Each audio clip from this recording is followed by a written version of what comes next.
Oh, it's changed. Oh, that's even blander. I like this. Yeah. Hello and welcome. This is Big Ben and Meet the Entertainers on the Big Ben Show. Really cheesy, right?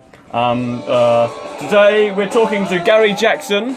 But first of all, if you want to check us out, go to www.thebigbenshow.com. God, that was pretty homemade. I like that. That was very homemade. Very homemade. I liked it. Gary, if people want to find you on the internet, what's the best place to go? Well, the best place on the interweb. Interweb? No, I'm just kidding. Is GuailoJackson.com. Guailo is spelled for those who are not living in Hong Kong or speak Cantonese.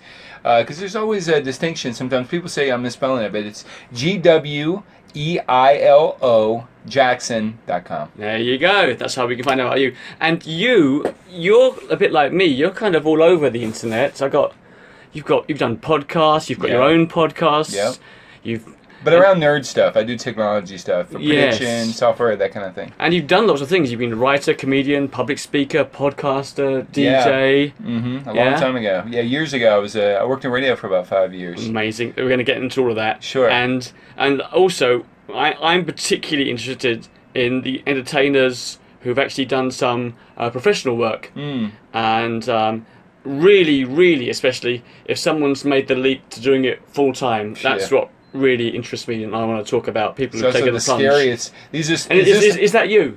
You are full time. I am full time. That's why we're. Yeah. That's what we're doing. Yeah, I'm bowing down. I don't know. You're bow down. You're part of the brotherhood, my friend. Thank you, my man. I don't know if it's a brotherhood or if it's a sisterhood or S&M. Humanhood. Yeah. Oh yeah, because I get all kinds of people calling me, of course, thousands. The phone never stops ringing. Ben, can I please be on your podcast? I say, well, you're not. I had to do Gary today. You're not a full-time entertainer yet. You're not a full. Oh, ring! No, I'm sorry. Go away. No, you're not full-time. No, I've got to talk to the full-time ones first. I'll get to you. Okay, so it's much what it is. You might want to talk to them as soon as you possibly can before they go homeless. That's right. It's always pretty hard. That's the problem. Yeah, you go full-time. Yeah. And then you've got no safety net. No. That's it. Go for it. Yeah. And it sounds very romantic in the beginning that you just want to do this full time. I mean, you're a full time entertainer. Full time, 20 years now. Yeah, and you have 20 years, baby. That's pretty good. You got 2 decades behind you. I'm actually about to celebrate my first anniversary for Comedy Cebu. So I'm not just a full-time entertainer. Give me the website. Yeah, so I produce shows for something called, or co-founder for ComedyCebu.com. Right. And for those Westerners who don't know what Cebu is, maybe you do, but Cebu is spelled C-E-B-U, so ComedyCebu.com. It's a place in the Philippines. It is. And you've set up the comedy scene there. Yeah, it's an island in the Philippines, very similar to Hawaii, that people just normally don't know about. But it's not too exotic. There's direct flights to it. Yeah.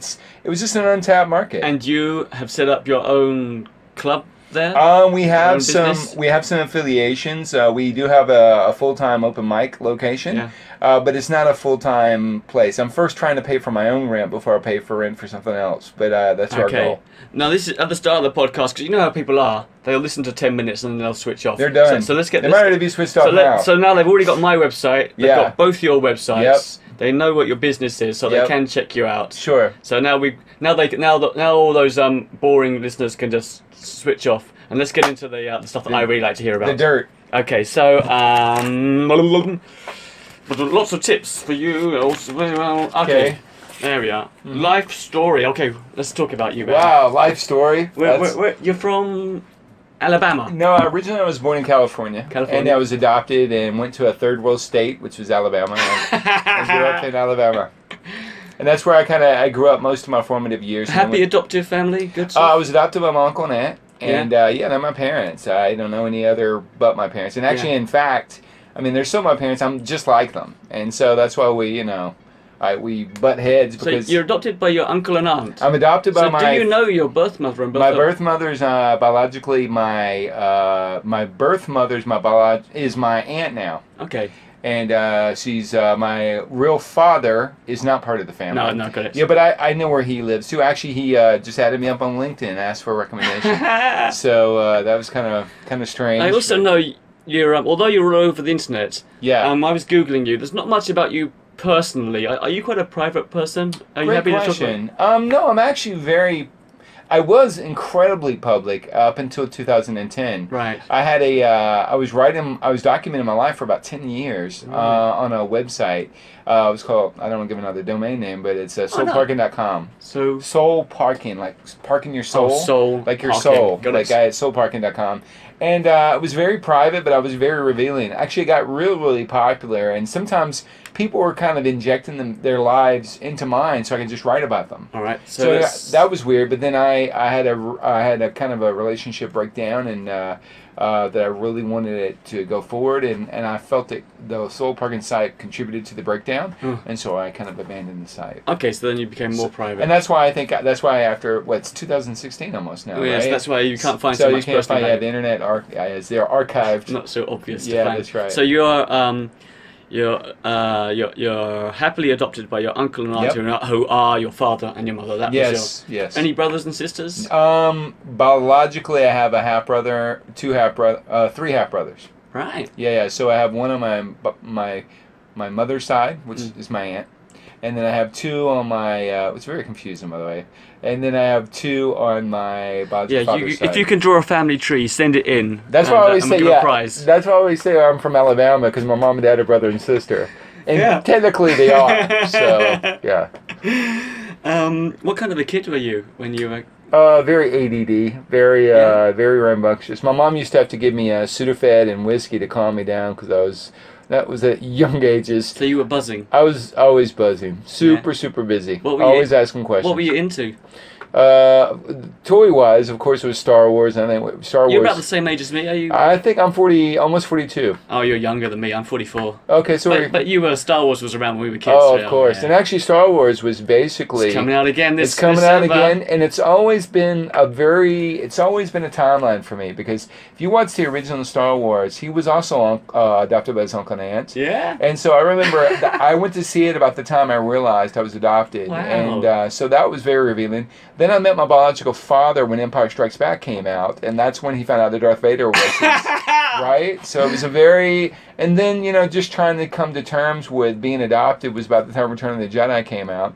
Then ironically, when 1999, when The Phantom Menace went out, I went to go see it with my biological father.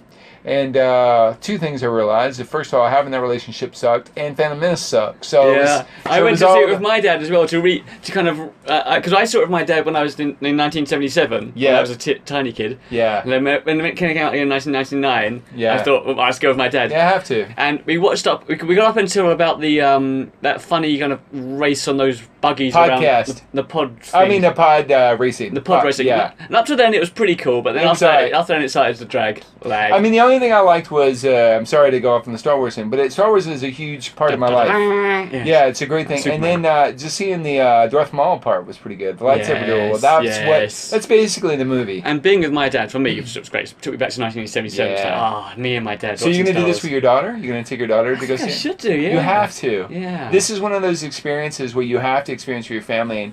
And like I said, I grew up with that, so I think Star Wars has been timeline. In my life right now, they're rebooting the franchise, and in my life I'm rebooting myself. So it's still The Force Awakens, and so does Gary Jackson. All right, so your life follows the Star Wars, okay? Mm-hmm. You're a very hyperactive very kid. Hyperactive. Interests, obviously Star Wars. Yeah. Were you interested in art, performing? I always wanted to be in it. Well, first and foremost, we talked about this. I wanted to first be an artist. I wanted to be a cartoonist. Me too. And I had some ideas for comic books, and I tried doing those comic books and cartoon strips like you were doing. Mine was more in the action sci-fi. And I loved it. I was not that good at the coloring aspect of it, but I was really good at just, getting things out. And then I got into painting about the time I was in my puberty, 15. Yeah. But then I broke my neck. And broke my neck playing American football, just trying out. Yeah. And my last painting I did was the day I would actually already broken my neck, but I didn't know it was broken. Right. And I remember I was in a lot of pain, and I was finishing up my painting. And then after that, I realized something. I realized that if you draw a painting, everyone's perception of that painting is based on their opinion. Yeah. So, you can tell me what's going on. Like, I'm looking at a painting now that you've painted, which is very beautiful. But my impression and my opinion of it is totally different than the next person that comes in. Yeah. And then if I wanted to tell a story with that painting, it might be different for you versus me. Yeah.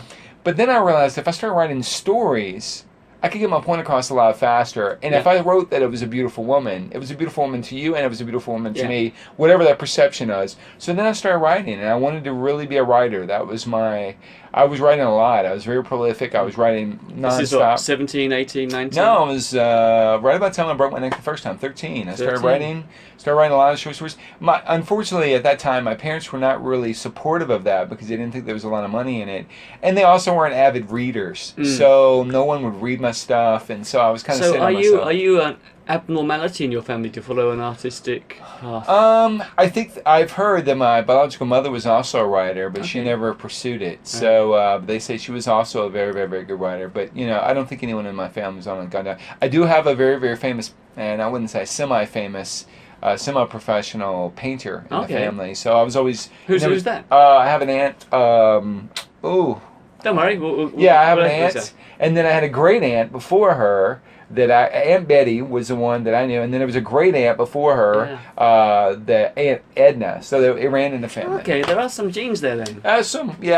Blue genes that are kind of worn. Yes. So how far did you take education, studying? Writing, right? So I actually was accepted to go to Boston College, and my parents didn't want me to go because they didn't think I'd get a job. But now looking back, now being in my 40s and reading all these novels and reading autobiographies of people like Amy Poehler and them, they all went to Boston College the same years I would have went. All these famous people. Tom Brokaw went there. Everybody that we know in Saturday Night Live, most of them, Dan Cook. I mean, all these people were in Boston College. And I could have been at that, and so... It's weird how life branches out. It is. If my dad hadn't taken a job for no reason at all in Singapore in 1992, I would never have gone there and never ended up being a professional full-time clown. It's weird how... And you would probably not be doing a podcast with me. No. Right? Weird. You would probably be super rich with your own radio show. Maybe something else. Yeah, exactly. But it's funny how life... So you don't go to Boston College. Nope. What do you do? My parents said that they would pay for or help me with my college. They didn't pay, but they would help me if I went to something I also like after a break in my neck. I got into computers. Okay. And so I went to a computer school. I went to a college that advertised on television. Right. And then I went to that one. It was called DeVry University. I think some of the comics come and make jokes about it. You're very computer literate, aren't you? I'm not as good as others, but at that time, it was something I enjoyed. Yeah. And so I got into that profession, and that's kind of what's taking me around the world. That was right when it was just sort of starting. Just starting up. But now is even a better time. It's another renaissance now. But yeah, that's when it kind of got started off. And also one last thing too is I grew up in Alabama, so I never thought I'd be able to get out of Alabama. So first of all, breaking my neck and not being able to join the military, which is way most people from Alabama think they'll get out of, or getting a college scholarship for sports. I was really locked. I was afraid. I can relate to that. I was born in a suburb of London, and I never thought you'd ever leave. I thought I was trapped forever. And so computers gave me the opportunity, because I always wanted to travel, and computers gave me the opportunity to somewhat travel within the United States and then eventually around the world. So you had a job in computers, and you were traveling around the States? The first job I got right out of university, it was by accident. I got a job as an electrical engineer, which I didn't even study. And I had to learn, and I hated electrical engineering, but I learned how to do it. And then I chased some girl that looked like Britney Spears, and her mother told me about this software company that I should apply for that no one gets a job for because it's too hard. It was the best company to work for, and I just happened to get a job there. And then I was with them for about a decade. About a decade, so that would be like from about 22 to 32, 23. Yeah, I guess it was about that. Perfect, yeah. Well, I was with, it was about 25 to 35. Okay, so you're traveling around the world, working for a big computer company. Yeah, predicting the future. That was my thing. I got into... I've seen your podcast, Big Data. I've seen it. No, I listened to it. Yeah. I looked at it, and I couldn't understand. Listening was... Yeah, listening's better. Yeah, so Big Data, I do something where we predict the future using software, which is a really hot topic. And it's a really hot... I just happen to be at the right place at the right time. Big Data stupid. Yeah, it's actually a funny play because, a lot of people... Big Data is kind of a new buzzword by the nerds. Yeah. And they always like to say big data to change and predict the future and stuff. But basically, people are just using the word to make people feel stupid. So you enjoyed this, right? I enjoy it. So I make fun of people who think that they're more superior because they use big data. So let me see if I can guess then. So you enjoyed this, and at one point you found yourself based in Hong Kong. Yes, that's right. I came from South Africa. I followed my boss here to Hong Kong. So you found yourself based in Hong Kong, and that's when you heard there was a comedy scene beginning, stand-up comedy. Yes. So you got into that? Yeah, I actually have always... Is that your first time doing stand-up comedy? I was too afraid that... Actually, I could have been one of the first year. Like, you were one of the first year at Takeout Comedy, and I remember when it opened. Yeah. And I really wanted to do it. I was too scared. Right. And I was too afraid. And I was also stressed out, but I was hoping the comedy would be a way that I could do therapy. And you said you did some radio for 5 years. When was that? But that was when I was in college. So, when I broke my neck, I couldn't... My parents forced me to work at an early age. So I had to go to work when I was 13. And when I broke my neck for the first time, I started working at a radio station. Right. And so... 13 years old. Yeah, I just went through puberty, so my voice had changed. So I was... So you're 13 years old. This is a part-time job at a radio station. I worked in the weekends. But you were talking. You were. I was a weekend engineer. You were backstage. Yeah. I was doing. I ran the entire station from Friday night till Sunday. You were on the mic. I was on the mic. Action Jackson was my moniker. Yeah, so I was it. But I was in the beginning. I was very mic shy, as they call it, and I had to learn. And but I really kind of went through my puberty during those years there. No wonder you like stand-up comedy, because you've had 5 years of very good experience 2 years there. talking. I did that for 2 years. I'm sorry, 3 years until I was 15, until I broke my neck again. Oh man! Because I broke it twice. How unlucky is that? Well, it was just destiny, I think. But and then when I left. When I was in college, I went through some really tough times where I couldn't find a job, and I just went back to a radio station just as a fluke because I was just out of ideas. Yeah. I didn't even have a real tape, a demo tape. I just showed up, and I just luckily the head engineer got pissed off at the general manager of the radio station. So they had an opportunity. Quit that weekend, and they said, "Can you start Monday?" And I hadn't done it in years, and then I did Atlanta radio. So I worked for one of the. That's like a big one. Yeah, it was a top 3 news, talk, sports. But there's only 3, so we were at the bottom. But we were the top 3 news, talk, sports in Atlanta. Wow, that's a real job. That was a real job for 2 years. Yeah, and actually, I almost had the opportunity to go full time to that. But the problem is that it doesn't pay. You know, radio, you get a lot of prestige and a lot of free tickets and free food, but you don't get money. Right. And so I was offered to be the head engineer. Sounds a bit like the stand-up comedy scene in Hong Kong. Pretty much, or Asia in general. A little bit about that. We're going to get onto that. I'd love to find out how someone has figured out how to make some money in this world. And so what I ended up doing was I started working there, and then Atlanta Braves asked me to come on board to try to help engineer their shows, but I had to give up college. They said WSB asked me, would you come over and do the Atlanta Braves?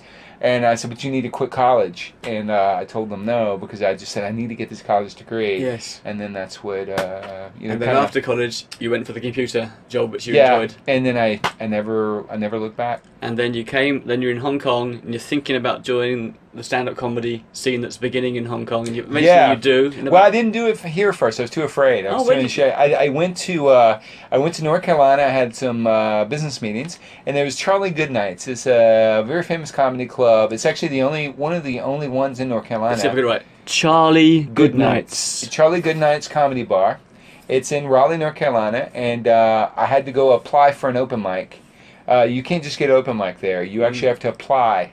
Oh. And you have to stay in the line for about an hour, and you have to do some material. So I got up, I waited my time, I got up on stage, and I remember my first joke was just talking about how all wars were based on people that washed their ass and people that didn't wash their ass. You know, the Germans versus French in World War II, and the Crusades and all this stuff.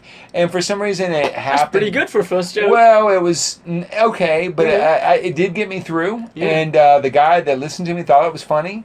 But then when I finally got my stage time, I had to do a big show. It was sold out. Charlie Goodnight's. It was a sold out show. It was about 200 people. And I got up on, I had 3 minutes, and just crickets. Nothing hit. No. It was horrible. And I'd actually introduced myself as a Hong Kong comic. Oh, dear. So when the host came back on, he's like, I guess that's how they do it in Hong Kong. And then I came back and took Jamie's class, and as you know, the rest is history. Just a quick one. So your family has some artists as in painters. Yeah. But live performing, nothing. Where did all this come from?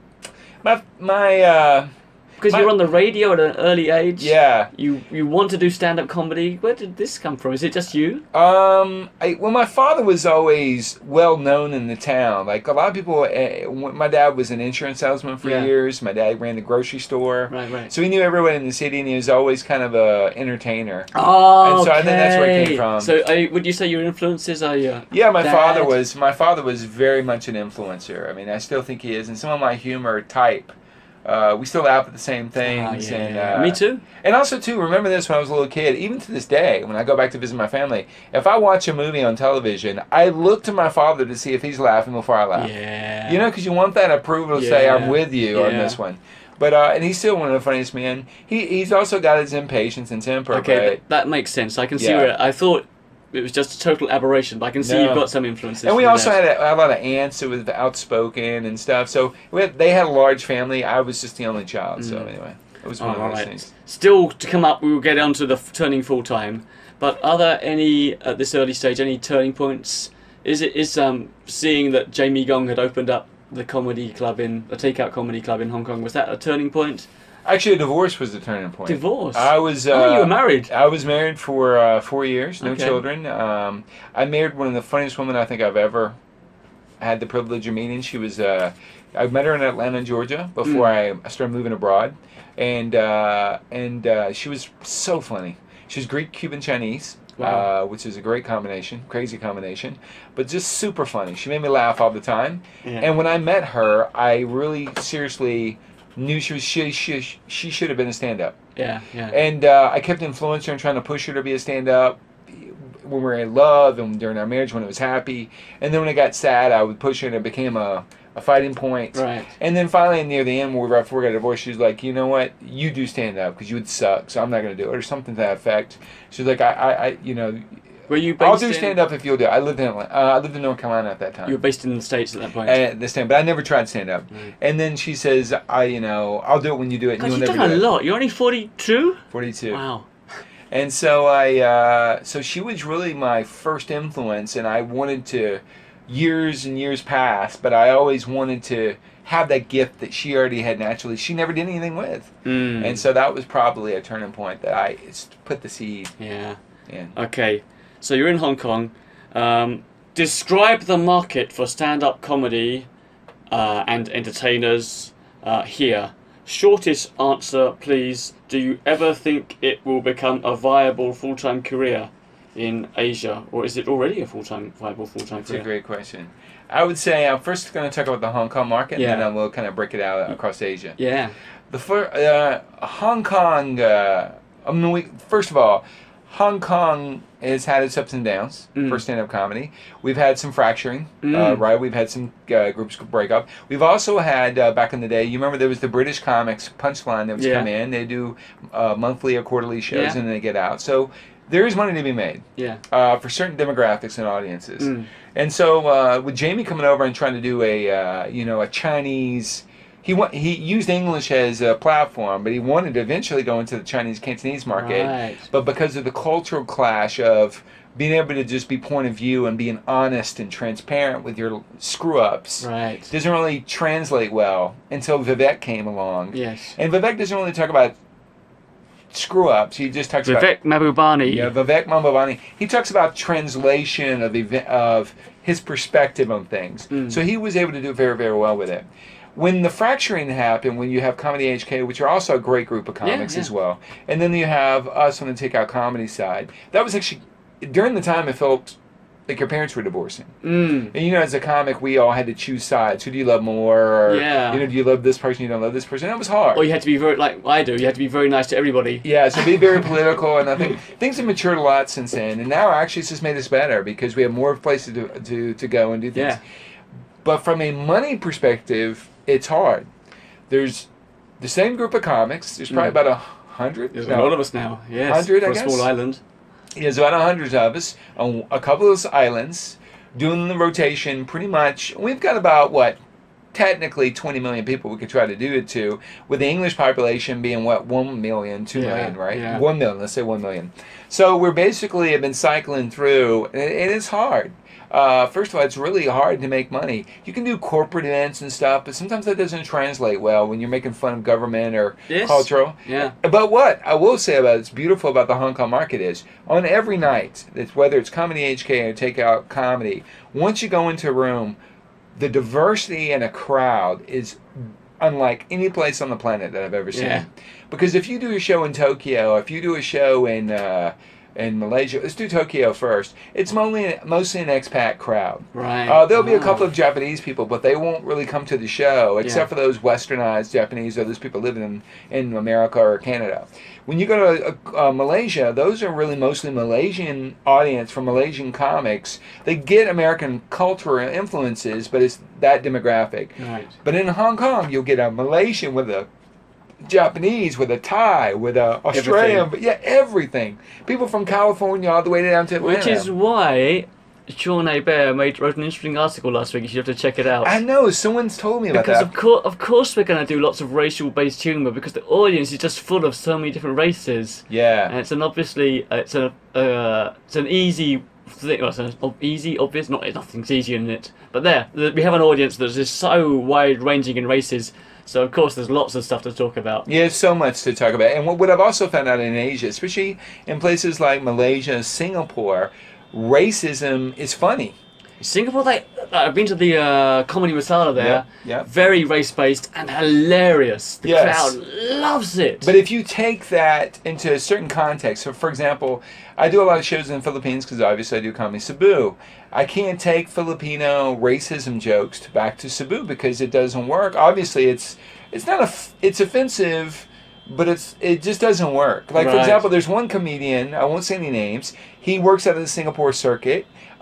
He's not racist, he's Filipino himself, but he does a lot of stereotypical Filipino making fun of being a Filipino. Yes. And he even carries it out with singing and doing certain impressions that are very Filipino stereotypical. Yeah. And he wants to do shows in the Philippines, but I've been told by a lot of people they don't want to see him in the Philippines. They're like, you know what, he's embarrassing to us. And I think I take it out of I don't want to take it out of context. It's not that he's embarrassing, but they just like we would never call him our own because he doesn't call us his own anyway.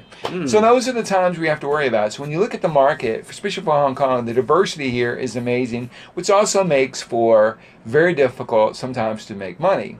But I think Jami did it right. I mean, he's got he is breaking even. He is making, if he doesn't make profit, he at least breaks even for a show. And when you talk about stand-up comedy, now as we start he's done it for almost 10 years, so obviously his first 4 years were hard. Obviously he hasn't gone bust. No, but it was super hard. He got very close. I remember those very quiet nights, 3 in the audience in the early days. It's super hard. And I talked to him over the weekend about this because I was having my own pains. Yes. And, instead of saying, it'll get better and...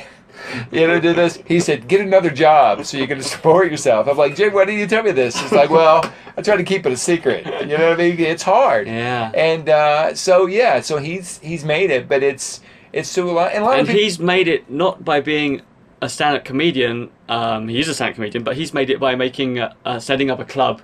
Yes. As an individual stand-up comedian, I don't think you could make a living in Hong Kong. People like Vivek Mahbubani makes about half of. I think half is his computer work and websites, and half is from comedy related. But it might be emceeing, it might be corporate events. Yeah. But yeah, as a pure stand-up comedian, just one guy being a stand-up comedian, I don't think you could make it.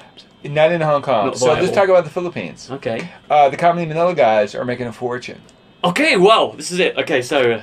Doing very well. I'm not saying they're fortune, but I would say they're making a very good living in the Philippines. And that's full-time professionals. And yes, most of them all have television shows. They're all writers for television. Give the names, drop some names. Yeah, I will. But I want to make sure I put it in a context. Right. It wasn't always the case. Right. These guys have been trying to do stand-up comedy for almost a decade. Yeah. And, they also had their fragmentation where they were part of one comedy group and then it fragmented into Comedy Manila. Yes. And it was really hard because they had to fight an uphill battle because they had to fight gay insult comedy.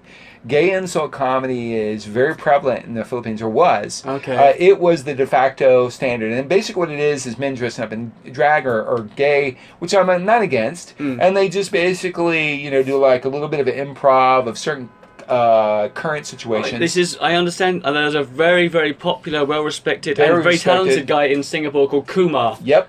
And he's still funny, but he's also does point of view though. Yes. He doesn't just do insult; he does point of view as well. But I see what you're saying. Yeah, this sort of stuff can be very popular in Asia. And Kumar, his I guess counterpoint in the Philippines is Vice Gunda. Okay. Vice Gunda is also a man who dresses up. I mean, he's gay, but doesn't really do insult. He does point of view. But anyway, so that's been about 10 years. I should try and interview Kumar. Yeah, one day. That mental note for a podcast. Yeah, he was practically the only person making a full-time living as a stand-up comedian back in the early 90s in Singapore. And he's still doing well. He's still going. He's a classic. Back to Gary. Yeah, so what we have right now, I would say the last 6 months. Now, let's go back a little bit. 3 months. Well, this is right on the cusp. It's happening. This just exploded. And what happened was, one of the greatest comics that they have in the Comedy Manila circuit, or Comedy Manila is Alex Calleja. Okay. He was a writer for Showtime. It's a television show on ABS-CBN. And he's a very funny comic. I mean, he just, even if you don't even know, if he'll speak in Tagalog, even when he speaks Tagalog, you're laughing because just of his energy. Yeah. And I don't want to give him all the credit because I know there's a lot of them, but he pushed forth an idea for a reality show to have comics compete for a competition. Now his change was, I don't want it to be gay insult. I want it to be point of view stand-up comic. Yes. So they made something called the Funny One. It was a competition, and they basically had people from all over the Philippines try out. But of course, Comedy Manila has been in the game for a long time, so they filled it up with a lot of their people. And then what eventually happened is the top three, the number one winner was a guy named Ryan Rems, Sarita.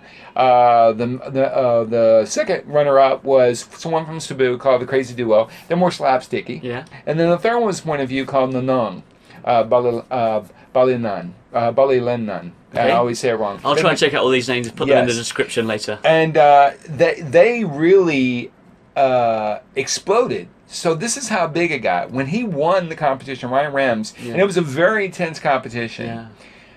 And I know Ryan for years. I've been working comedy with him for years.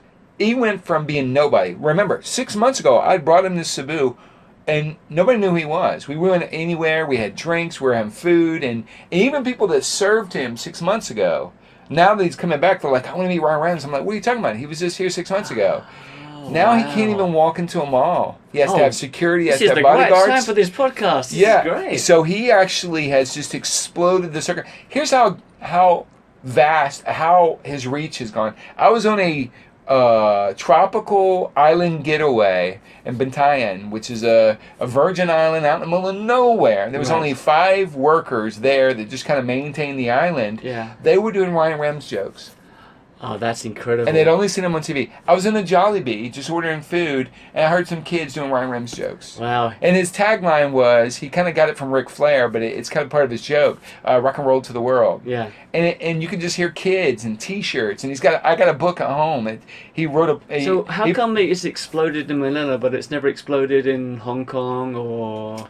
It's a cult of personality. Yeah. It was just being able to get on television. He now has his own television show. It comes on every week. I guess in Hong Kong it's always going to be a problem because English is not the language of most of the population. So if Ryan Rems, actually, here's what's funny about Ryan Rems. He's actually an English teacher. His comedy is better in English. Oh. But he translated a lot of his jokes into Tagalog just to make it work. Of course, and that makes sense. It makes sense. Thank God he did. And he exploded. And actually, here's another one. The third runner-up was only a comic that only been doing it for 1 year, but some people are just naturally talented. Yes. And I love both Nonong and Ryan. Ryan's been on the circuit for a long time. He looks like a Wolverine, a Filipino Wolverine. He went through the hell. He was a street fighter for food. He was so poor one time he had to fight for food, for money. God. I mean, he's went through a lot of stuff, which makes him kind of a hero in the Philippines' eyes. He was and most of his jokes are low trying to make it comedy. You know, like how he had to struggle. It's mostly struggle comedy, but very funny because and it's actually, here's the other thing which I think is very fascinating, which I don't know, it's a whole different podcast. It's very political. Yeah. You have the haves and the have-nots in the Philippines, of course. and Ryan is breaking that open where they never did that before. Yeah. So now he's become a political figure. Yeah. So a lot of people say his stuff he does a lot of stuff about the presidential candidates who are running, and he gets a lot of airplay because it's so truthful, it's so raw. Yeah. Nonong, on the other hand, also he actually did his final set to win the competition as a political candidate. So he went all the way in. So it's become the voice of the normal man and talking about the corruption, and that's what's made them so popular. And so just to plug it. So within the last few months, they can become full-time. They can, and what we have is, and what I'm, just to plug and wrap this up, we're doing our big Rock and Roll to the World tour this week in Cebu. We have a show on, we're doing an open mic on Thursday. On Friday, we're doing the University of San Carlos What show. day's today? Today is Wednesday. Yes, today is Monday. Oh, sorry, today's Monday, yes. Yeah, so Monday, the 9th. So if I put this out by tomorrow, then you might get some. Yeah, we get some airplay. And actually, I'll put it on the Comedy Cebu website. Cool. And what we have is that we have, on Friday, we have University of San Carlos show. So it's going to be Rock and Roll to the World. So the entire Comedy Manila group and Ron Rems is a headliner, Nonong. Great. And then we're doing Level 36 at Crown Regency Hotel and Towers on Friday. So the university show's at 7.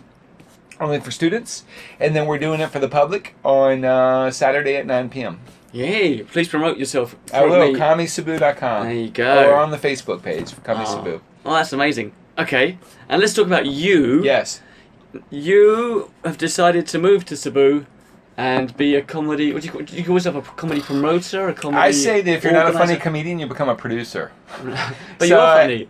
Sometimes, yeah. But I would. First of all, that's a great compliment too, coming from you, because you've been there for a long, long time. But I would say, I don't know where to put myself. I've been trying to produce, so I call myself kind of a co-founder of myself and Iris Montesclaros. Iris Montesclaros is originally from Manila. She went to Cebu. She's a theater actress, film actress, and we kind of came together because I wanted to do comedy in Cebu because Cebu is a beautiful place, and I fell in love with it during a Sinulog festival. It's the most beautiful Sinulog? Sinulog is like it's like bigger than Rio's Carnival. It's just massive. Okay, so you were in a big festival in Cebu. And I fell in love with it. Fell in love with the place. I said, is there stand-up comedy? Now, here's the beautiful thing about the demographics of Cebu. Everyone speaks English. Like, it is their number. And they speak it with an American accent. Wow. Which sucks for British people. But it's... Oh, I say. But there's no accent. Like, Visaya, because they don't speak Tagalog. And there's actually a love-hate between Manila. Oh. They do not speak Tagalog. They don't like Tagalog. Okay. They understand it, but they don't speak it. Right. They speak Visaya, and Visayan accent is very similar to American accent, and so with certain vowels and stuff, so it translates perfectly. And Cebuanos do a little different. They leave the Philippines, but they always come back because they love Cebu. Yeah. They never stay outside of the country, and they bring all their money back. And it's a tropical island. That's Can I jump in?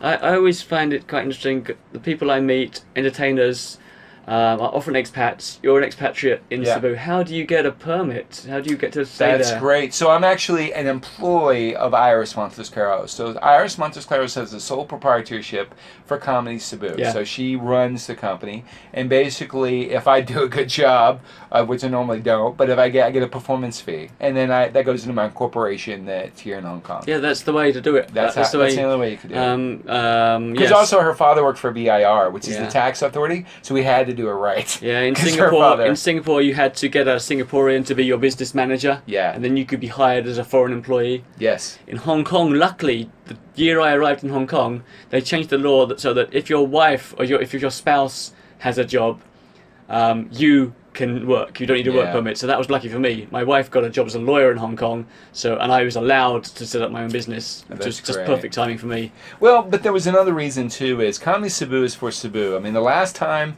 that a foreigner went in there to try to do something, and own it was Magellan, and he got killed. So I didn't want to follow in his footsteps. So what I wanted to do is I wanted to create something and give it back to Cebu because it had given so much to me. Yeah. So that's why, and also to incubate comedy. So here's the other amazing fact about Cebu: we have 20 women open micers. Wow. We have about 3 men, but mostly women. And what? these are you have 3 men open about micers? 3 men. That's about and it. 20. So about 20 women. Wow. And these women are not just saying, "Look at me," and they're all very beautiful. Very, most of them are theater or musicians with very, very famous bands. They're all sophisticated in their own way. So they don't go up and do comedy saying, "Look at me, I'm pretty," or "My boyfriend broke up with me." They go straight for the jugular. I mean, they basically talk about politics. They talk about menstruation. Gosh. They go hard, and they're that really is so different to other comedy scenes. It's so it's dominated by women. But it's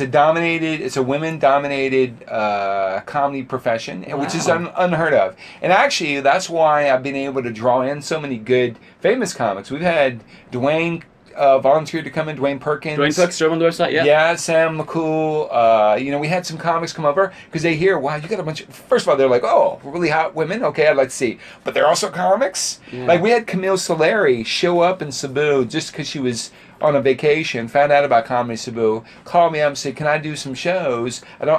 She volunteered to do some shows because it was late notice. We sold out these shows. She called me at 10 in the morning. We had the shows sold out, 2 locations sold out by 3 p.m. And we did a show in Mactan and Cebu, and most of them were women come to the show. Those are the good days, eh? Those were good days. You're self-employed like me. You must have bad days and good days. Let me tell you, it's been how do we put it so it's not a bad day? It's just you're just so hungry. Yeah. You're super hungry, and you don't know how you're going to pay your bills day. You're learning. Last Saturday, 2 days ago, I was working flat out. I did about 5 hours on stage. Yeah. I was on stage throughout the day for 5 hours at different shows. And I made masses of money. Yeah. The next day I had 1 show. So you never know. It rains or it pours. And I mean, the thing about it with us is the same, is trying to get, when something's so brand new and it's hard. It's really hard. And so I try to, there for a while I was focusing on the negative. Like, I got to pay my bills, I'm broke, I can't eat. Yeah. I have to sell my washing machine to pay for the show, stuff like that. But then when you think about it I'm so lucky to be doing comedy in a place that's so beautiful like Cebu. I'm jealous, man. And actually, if you think about it, this year, we'll have our 1-year anniversary in December. Our first show was canceled because of a typhoon, but we still consider it our debut show. We've had some great comics, and we've been very, very lucky.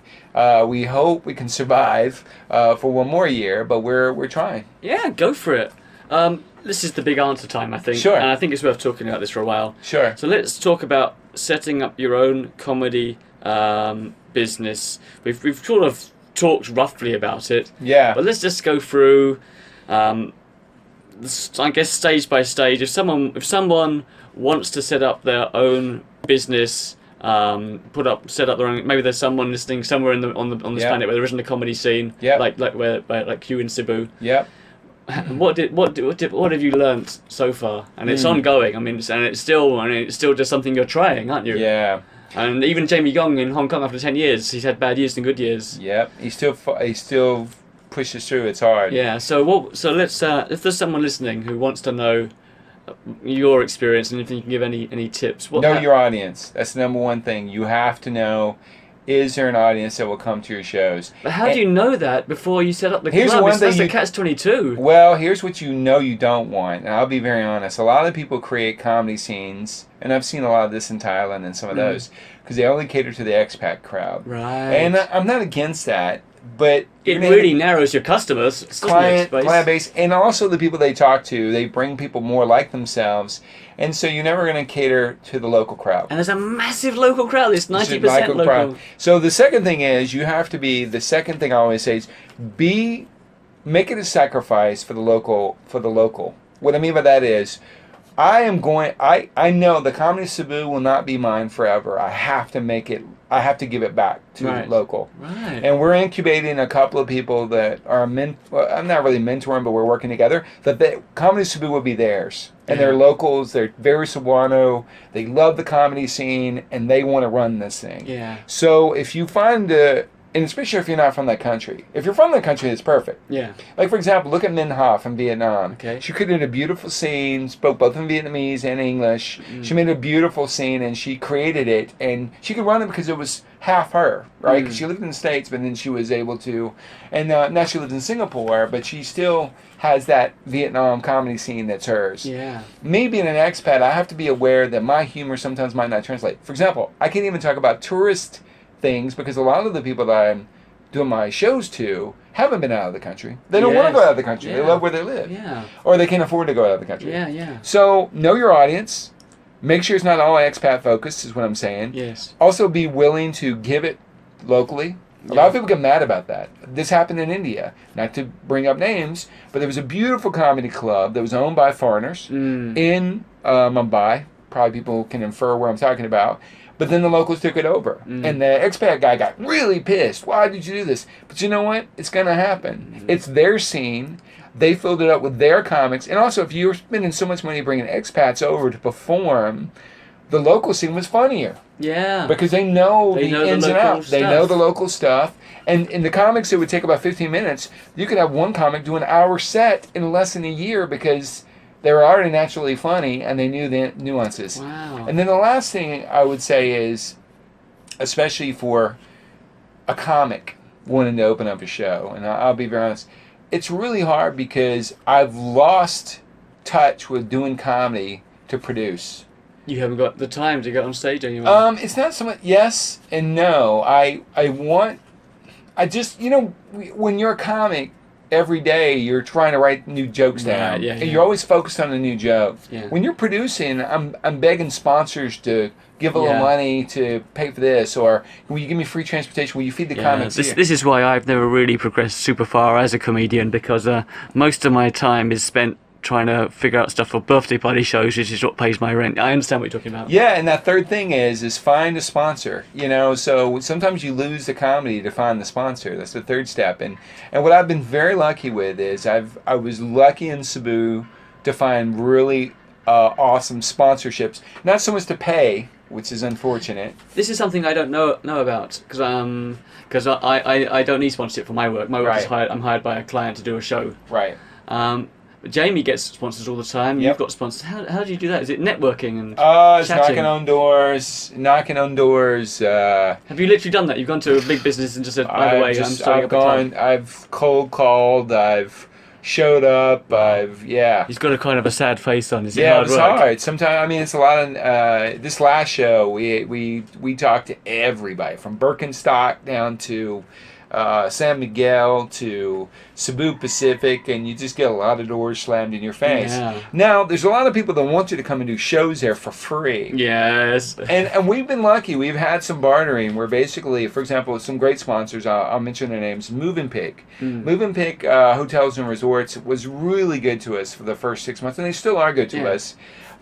They would give us free accommodations, free food. It was very expensive on the beach resort accommodations, which is gorgeous. Yeah. And they have a beautiful venue. We had like an outdoor venue that was beautiful.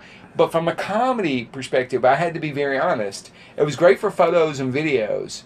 But from a comic trying to perform, it sucked because you don't hear the audience. Because it's lost in the ocean. Yeah, you're by the ocean, so the ocean takes the laughter. Yeah. And so you're just left. I remember there was one show where Ogata came in. I was so excited about Paul coming, and the crowd was just dying. But they were so far back, and the ocean was taking it. He heard nothing. And I remember he was doing some jokes, and you know how he riffs and plays around with it. And he just turned to me while I was up on stage. He's like, I'm gonna kick Garron in the dick, because he just couldn't hear anything. And I blushed, and I kind of sunk down on my chair because I'm like, oh, I hate it. But I love them as a sponsor, and I love the venue, and it's beautiful for posters. But it wasn't conducive to a comedy scene. So we had to walk away from great sponsors for that. Yeah. On the other hand, we also have a great sponsor, Crown Regency. They've been really good to us, but it's not been free. We actually have to give and take. So we have to pay up front with hopefully a reward in the end. But it's not been. They don't overcharge us. So that's one of the things is find. You basically have to give up a little bit of your comedy of being a comedian to find sponsors. And that's what really makes you happy. Yeah. Wow. Gosh. Was there anything unexpected? I'll give you a few things. I don't want to put you on the spot. Sure. So I'll give you a few questions, and if you've got an answer to any of these, just let me know. Sure. Was there anything unexpected that you've discovered along the way of setting up your own stuff? How do you do your marketing? The technical side of ticketing and I don't know. Do you have ushers, the lighting, microphones? Yeah. Okay. Anything there you want to pick up on? Marketing, I would say, is probably that is one thing I'm very lucky to have with Iris being on board. She is a PR genius. She writes all our press releases. That's one of the reasons why we are able to get even people in the door. So I understand, with Jami and some of the other ones, they'll do like a newspaper article here and there, and then they'll do social media marketing. Ours goes the opposite. She does have that too, but she goes straight to the press. Right. So she writes a clinical write-up of the show, and she blasts it to every newspaper in the Philippines, every television station, everyone.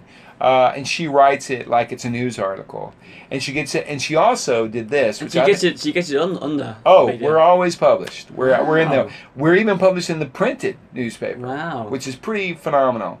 She also did another strategy, which I thought was ingenious. She did research and found who are the most prominent bloggers in Cebu or in the Philippines in general. Then gives them free tickets to come to the show, and then she gives them content, or she gives them some kind of a little bit of write-up that they can play around with, and then they blog to all their readers. And some of those are our media sponsors. So Cebu Republic, When in Manila, Everything Cebu. These are really prominent blog websites. That's an interesting way of marketing. And she bombards and blasts the media with it, and it's really given us fantastic press and radio. So here's maybe not so strong because you got art, because most people are online because of the bandwidth. Yeah. But in the Philippines, since bandwidth is not that strong, radio is still very prominent. Right. So we do a lot of radio interviews. So we do home radio is probably our home radio. We really love doing that. We have Magic 98, I think 98.3, and then we've done some affiliations with Monster, but not really anything prominent. But home radio has been such a supportive force. They even come to the shows. That's unexpected for me. I didn't. So I those love the are the idea ones. of inviting the bloggers to your show. That's how Iris did all of that. Brilliant idea. Yeah. Wow. Okay. Let's talk about you again. Sure. When you're on stage, is your on stage and off stage? These are sort of short answers. On stage and off stage persona. Are you similar off stage and on stage? What's funny is I am full of energy on both sides. But I'm finding that I have a better riff mentality when I'm off stage. Yeah. So they have this part in comedy, and you can probably tell me what the actual technical term is when you act out a scenario. If I say a joke and people laugh, then what a lot of comics do, then they'll become that scenario and act it out. Yeah. I find that in real life, I do that all the time. But when I get up on stage, for some reason, I freeze that out. It's hard. And it's not so much I don't want to do it, but I guess I'm very cognizant of the time that I have on stage, and I feel that I might cut into another joke or something. So what I'm trying to do is I'm trying to bring that. I act out all the time. I'll use voices when I'm talking to people like you. And it's actually very funny, and that's why I was a great teacher. I was able to teach and stuff because I would do these scenarios. So I'm trying to see if I can inject that into my comedy. So bring your naturally funny self off stage, trying to somehow get it onto stage. It's so hard, isn't it? I'm okay with, but my stories are not jokes. They're all things that have happened to me. Everything that I've ever done is really. I don't think there's really anything. The only joke that I think that I do is about putting running water in the sink so you don't hear him taking a poop.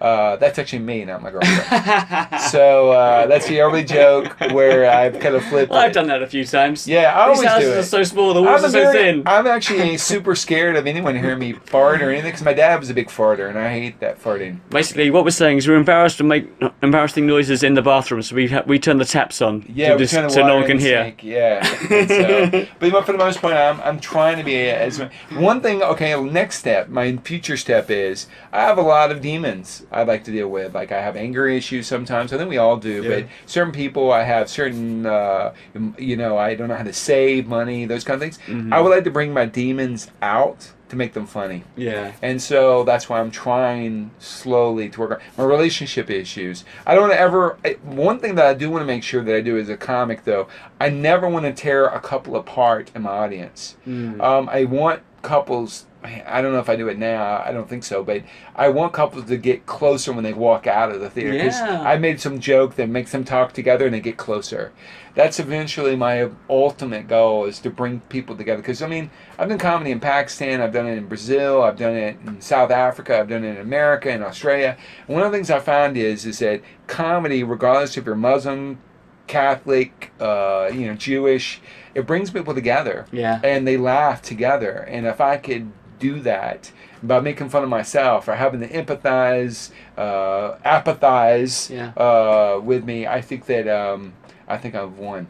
Yeah, I think that's definitely a way of going about comedy. Trying to just don't care about yourself being funny.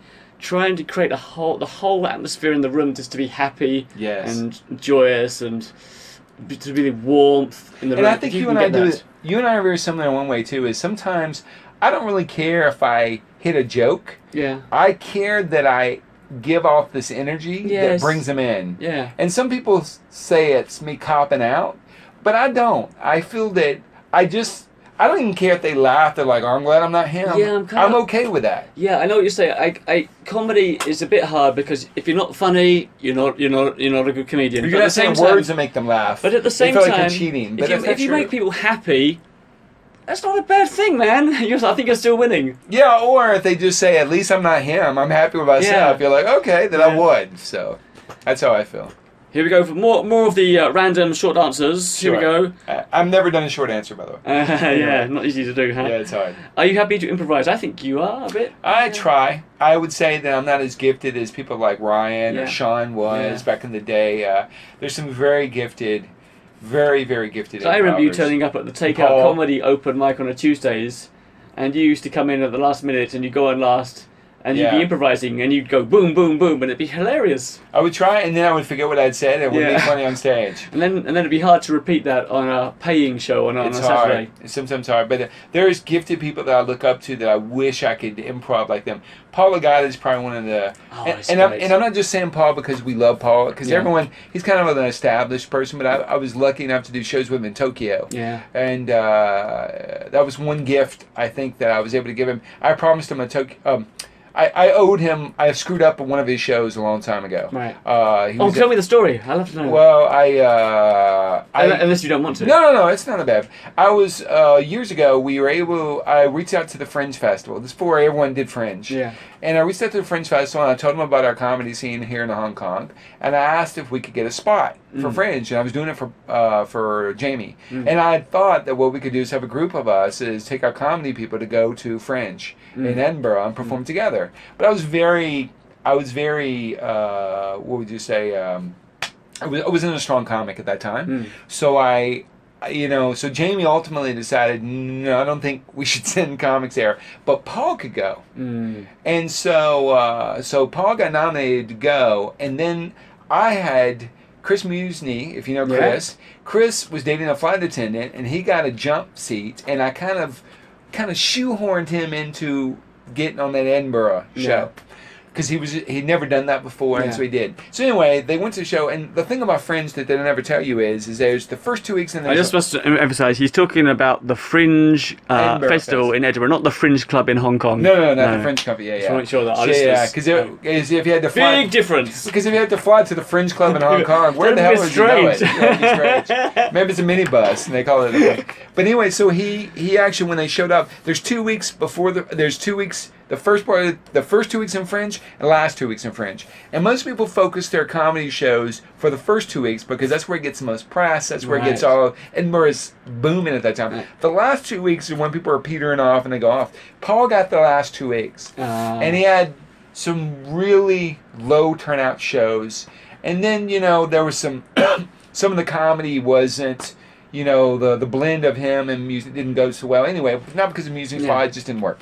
And so it was just not, and I always regretted that kind of got him stuck. But I told him when he got back to Hong Kong, I said, one day, and this was, at that time, it was 4 years in the future, I said, one day I'm going to get you to do Tokyo. Because I know he's originally from Japan. Yeah.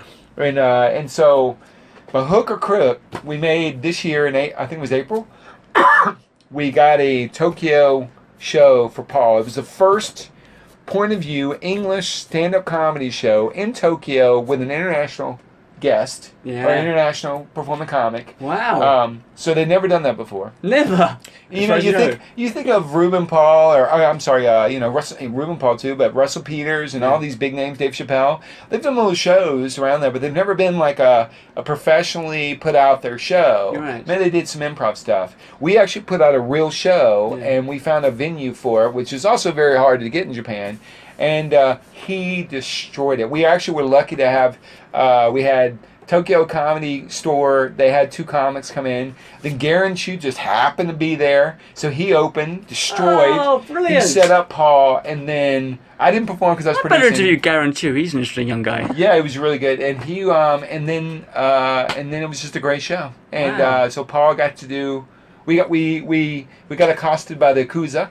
He had a pimp gangster walk in the middle of the show, and he just went with it. Wow. He just destroyed this guy, and this guy could have killed him. Wow. It was really funny. Oh, fantastic. How do you rehearse or practice stand-up comedy? I have no idea how I rehearse. When I first started, I had a little baby daughter. My daughter was tiny, and I'd walk around the streets with her in her baby stroller, and I'd just be talking out loud and just repeating.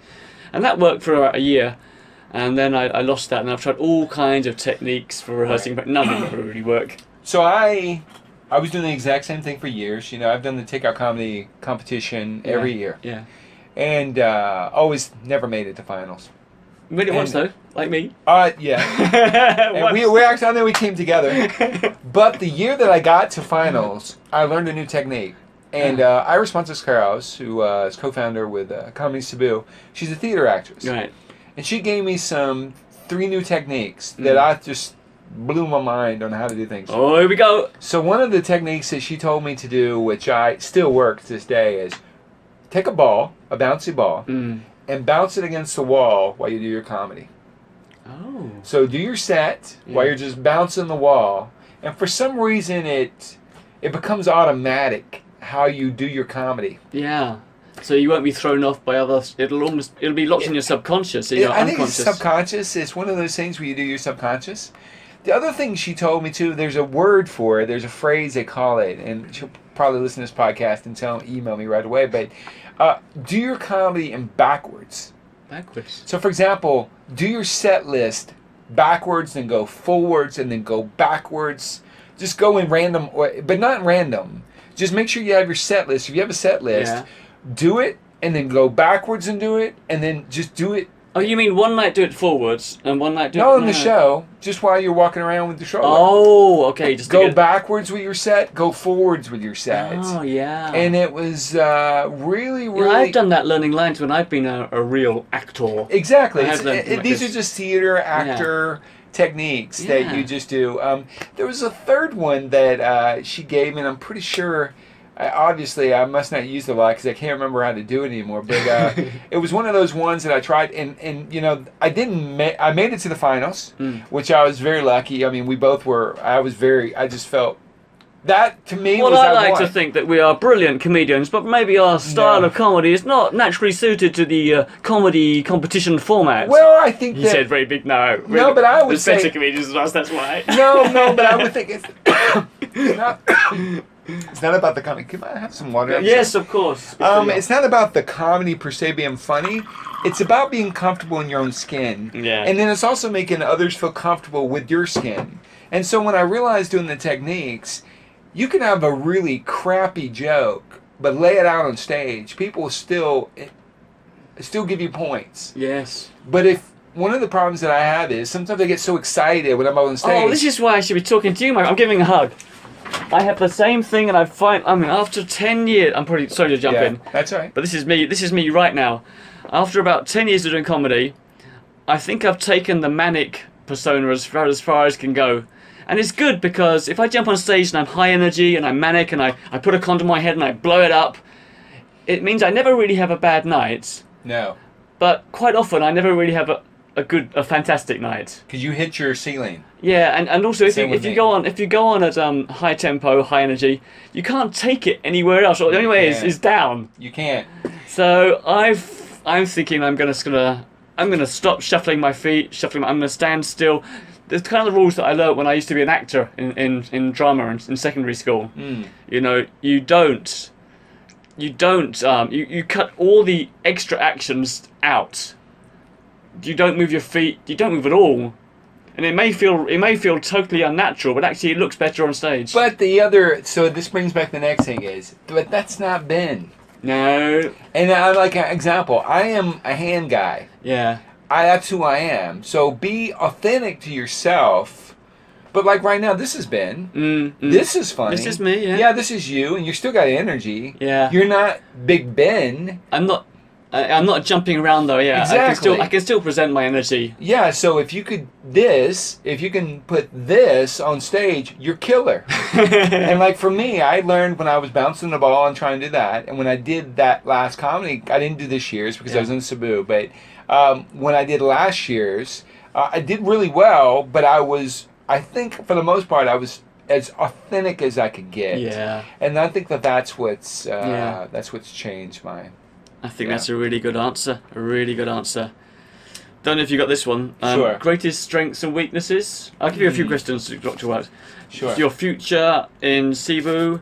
Are you lonely? Do you work alone? Do you have any other skills? Guitar, music, singing, dancing? Do you get propositioned after shows? Do people... okay, any of those questions you'd like to answer? Questions. So to go back, you said my greatest strengths and weaknesses. Oh, there we go. You really are on top of this game. So I would say that probably I do... I do have energy. A lot of people come up and say, "Why are you always smiling? That's amazing. You got a gift." Actually, I didn't realize I'm smiling. I make people feel I'm happy. I've actually had some very depressing moments in my life and went straight up on stage.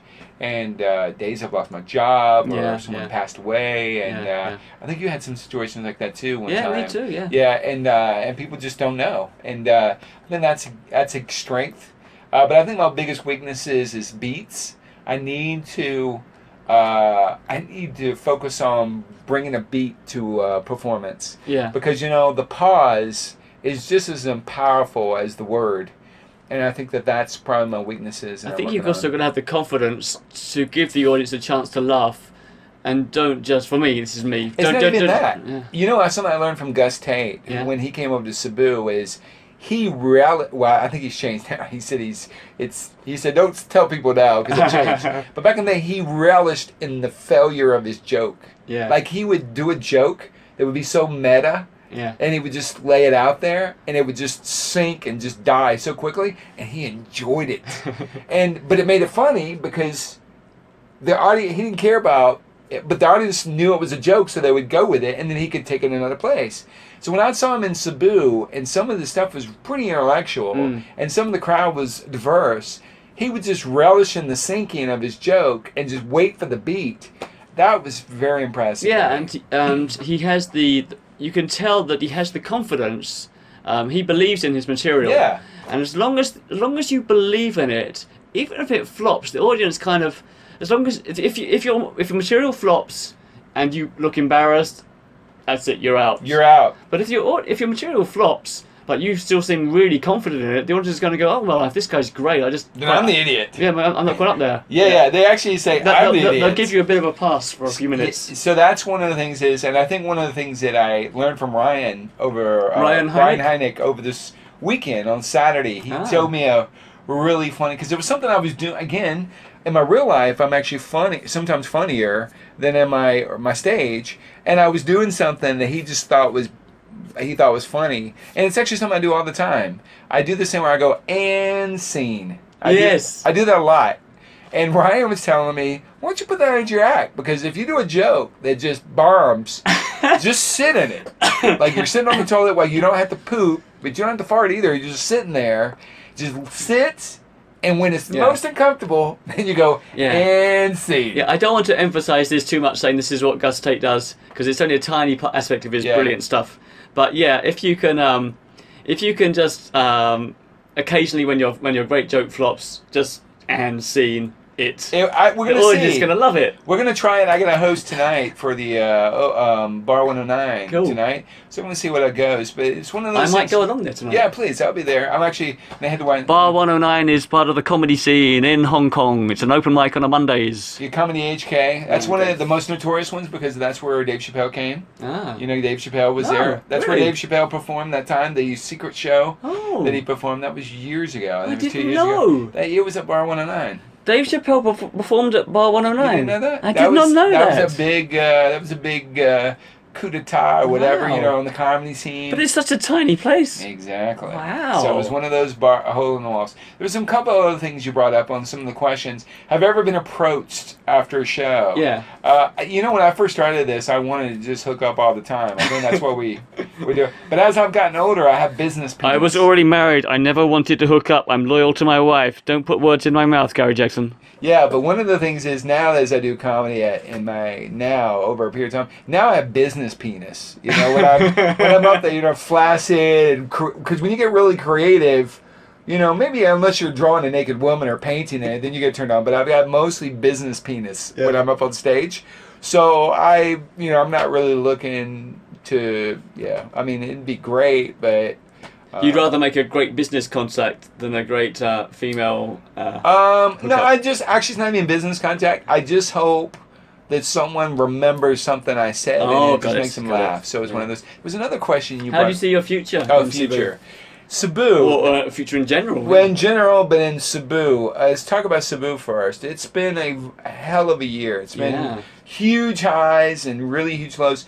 It will really be determined this week. This week will determine everything for Cebu because this hopefully, and there's no wood to knock on, I guess this year, we hope, and this is silly to say, but we hope that this is not a huge profit, but we hope this is our first show we make profit to pay bills. Right. Before it was either break even or it was just lose a hell of a lot of money just to get on the scene. Yeah. And before when you had a day job, you didn't care. It was just his hobby and you could throw money away or a little bit. It's not a big deal. Now, if I lose money, I lose my clothes on my back. You know, I can't hawk any more stuff. Yeah. So this is one of those things which is a lot of people don't get too, because the problem too is that you have comics that are coming in that have seen me in my highs and lows, and I want to make sure. One thing I will say when you're producing a show, and this is something Jami also said and confirmed with me this weekend on Saturday, always pay your comics. You know, if you're going to do a performance show with international comics, they're professionals. Yeah. Don't say you owe them and don't pay them. Right. One of the things, again, knock on wood, that I've been lucky enough, even if I had to hawk something or sell my blood or whatever, even if I didn't pay them on the day, I would transfer money over a Western Union. And I'm talking about these big name ones that's come in. Yeah. Even if I didn't have the money, I wanted to make sure that they were paid. Just to clarify, Jami doesn't pay most of the comedians. No, he doesn't pay the locally based comedians, but of course he will always absolutely 100% pay the international acts to come over. Well, and that's not always the truth. I think one of the things too is like if we do a real big show, you know, like we get paid. We get professional shows. We always get paid. Yes, and which is very nice. If we're opening for other headliners, exactly, and that's always good. But I would say that that's something that I for future of Cebu, it will be determined this week. Actually, I'll know. I'll know Sunday morning. Oh man! Yeah. So if I'm basically homeless and living on the beach, so on the next podcast, I'll have to give an update. If I can get back to Hong Kong, because I really burned the ships on this one. I have used all my miles up. I've used all my money. We will find out if it goes or not. Yeah. And future is if I survive and get back, then I'll continue doing comedy. Okay, Gary Jackson, brilliant. Best of luck to you. Thank you, Ben. It was a pleasure. This is a lot of fun, actually. And just as an appendix, if there's anything else, if you've got any funny story, like a worst gig or a best gig, or any funny, I'd love to know if there's any particular funny story that you tell. You don't, if it's not, don't worry about it. Actually, no, I think that one of the funniest things, and I think you were there, actually, you know, we used to do those Women Come First shows. You remember those Women Come First shows? God, I'm so bad at remembering. That was a long time ago. Was it the women, was it in Lam Kwai Fong? It was in Lam Kwai Fong in a place called, what was the name of that place before it became Rula Bula? Yeah, anyway, that place. So remember we were doing these Women Come First shows because I was, again, know the audience. Yeah. I thought that doing a comedy just for women would be funny. Yeah. And the first show was pretty amazing. Yeah. The second show was okay, but it slowly petered out. Yeah. And one time we did a show, there was 2 people, 8 comics, and in the middle of the show, one person walked out. And that was probably when I realized maybe Gary Jackson's not such a good producer. So anyway, that was one. So the good days and the bad days. All right, now here we go back to where we started with something totally homemade. What's this? Audio Jungle. Oh, I don't want this music, do I? I can't end with this, Gary. Oh no, this ruins everything. Oh man, what's going on here? Let me try this one. Forget about it. Yeah, anyway, that's good. We can do the. No, I'm not gonna edit any of this. But goodbye. Thank you. We're talking to Gary Jackson to keep my costs down. Only the most recent podcasts are available on iTunes or Podomatic. For all the older episodes, please visit my website www.thebigbenshow.com. I always think I say .com normally, but I said it this time. Yeah, it's okay. Yeah. There we are. And it could be a .net or a .io. And as always, I'm always looking for more people to interview. If you know anybody or you are an entertainer, let me know. And as per normal, all the names and the links, if I can remember them and find them out, the websites mentioned in this podcast will be listed in this episode's description. So just scroll down and check out what you need. My thanks again, Gary Jackson. I'm sounding like a radio DJ now. You do. Hey, yeah, nice here. And coming up is 100% chance of Woo! rain. Yeah. Cheers, Gary. Cheers. Thanks, Ben.